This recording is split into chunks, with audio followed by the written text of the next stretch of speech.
Hi friends, ఇవాళ మనం బొరుగు ముద్దలు చేసుకుందాం. ముందుగా ఒక బౌల్ తీసుకొని పావు కిలో బెల్లం తీసుకున్నాం. దీంట్లో 2 స్పూన్లు అండి, ఎక్కువ వద్దు. నీళ్ళు పోసేసి కలుపుతూ ఉండాలి. బెల్లం అంతా మెల్ట్ చేసుకోవాలి.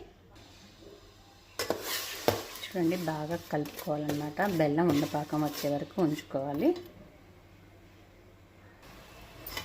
ఇది చిన్నపిల్లలు ఉన్న వాళ్ళైతే ఈజీగా చేసి పెట్టచ్చండి. పిల్లలు బయట స్నాక్స్ అడుగుతారు కదా స్వీట్ అని. ఇది ఎంతో టైం అయితే అస్సలు పట్టదనమాట. కరెక్ట్గా మొత్తం చేయడానికి ఒక 15 మినిట్స్ అవుతుందేమో అండి.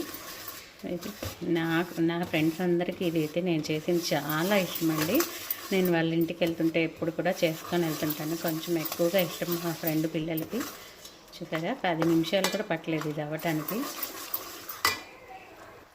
చూడండి, ఇప్పుడు మనం రెడీ అయిందా లేదా టెస్ట్ చేద్దాం అనమాట. ఇలా కొంచెం వాటర్ వేసుకొని ఇలా వేసి చూడాలి. కొంచెం వేసి చూస్తే అంతా ఇలా దగ్గరికి వచ్చేస్తే అయింది. చూడండి, ఇలా వస్తుంది కదా తీగపాకంలాగా. ఇది అయిపోయింది. ఇంకా పొయ్యి ఆపేసుకోవచ్చు మనము.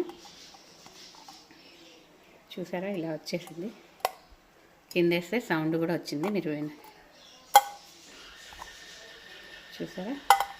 ఇప్పుడు మనం స్టవ్ ఆపేసుకోవచ్చండి. ఆపేసుకొని బొరుగులు వేసుకొని కలుపుకోవాలి. బొరుగులు వేసేసి బాగా కలుపుకోవాలండి.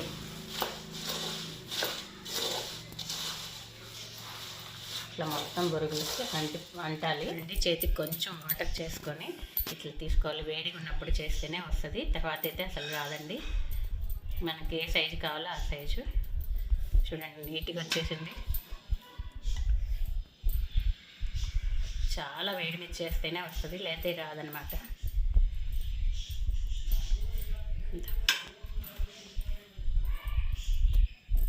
చూడండి, అన్నీ ఇలా చేసుకోవాలన్నమాట. 5 నిమిషాల్లో అయిపోయింది.